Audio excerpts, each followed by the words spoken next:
Delhi border पर किसानों का हुजूम है। हजारों किसान दिल्ली कूच की जोर आजमाइश कर रहे हैं। मामले की गंभीरता को देखते हुए दिल्ली पुलिस और अर्धसैनिक बल भारी संख्या में तैनात हैं। देखा जाए तो कल सिंघू बॉर्डर पर जमकर बवाल हुआ था। देर रात तक प्रदर्शनकारी किसान बॉर्डर के आसपास जाते रहे और पुलिस आंसू गैस के गोले दागती रही। पुलिस ने कल भी किसानों को तितर बितर करने के लिए आंसू गैस के गोले दागे थे। किसानों के साथ पुलिस की झड़प भी हुई थी। इसमें एक डीएसपी समेत कई लोग जख्मी हो गए थे। इस पूरे आंदोलन के बीच जो सबसे बड़ी खबर है वो ये कि आंदोलन की वजह से रोजाना करीब 550 करोड़ रुपए का नुकसान हो रहा है। इतना ही नहीं, किसान आंदोलन से टूरिज्म, एचआरटीसी सर्विस से लेकर दवा उद्योग पर भी असर हो रहा है। मीडिया में आई रिपोर्ट के हवाले से हरियाणा प्रदेश व्यापार मंडल के प्रांतीय अध्यक्ष बजरंग गर्ग ने कहा है कि सरकार द्वारा रास्ते बंद करने से हर रोज व्यापार और उद्योगों को लगभग 550 करोड़ रुपए का नुकसान उठाना पड़ रहा है। उन्होंने बताया कि पिछले किसान आंदोलन से देश में व्यापार और उद्योगों को लगभग 90,000 करोड़ रुपए का नुकसान हुआ था। पिछले आंदोलन से अभी तक व्यापारी और उद्योगपति उबर नहीं पाया है। ऐसे में यह आंदोलन भी सभी के लिए नुकसानदायक ही साबित होगा।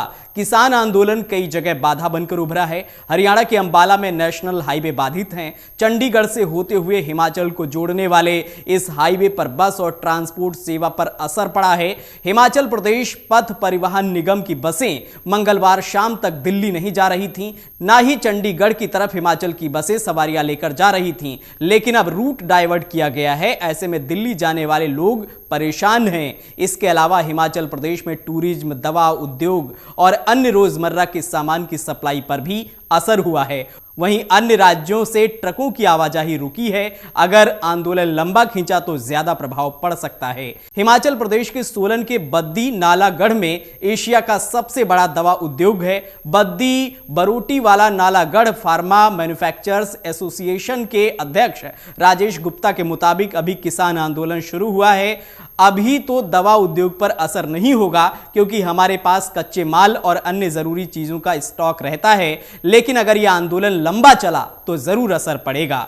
वह कहते हैं कि नेशनल हाईवे बंद होने से दोनों तरफ से होल्डिंग हुई है। अभी ना माल जा रहा है और ना ही माल आ रहा है। हिमाचल प्रदेश में किसान आंदोलन का टूरिज्म सेक्टर पर भी असर पड़ा है।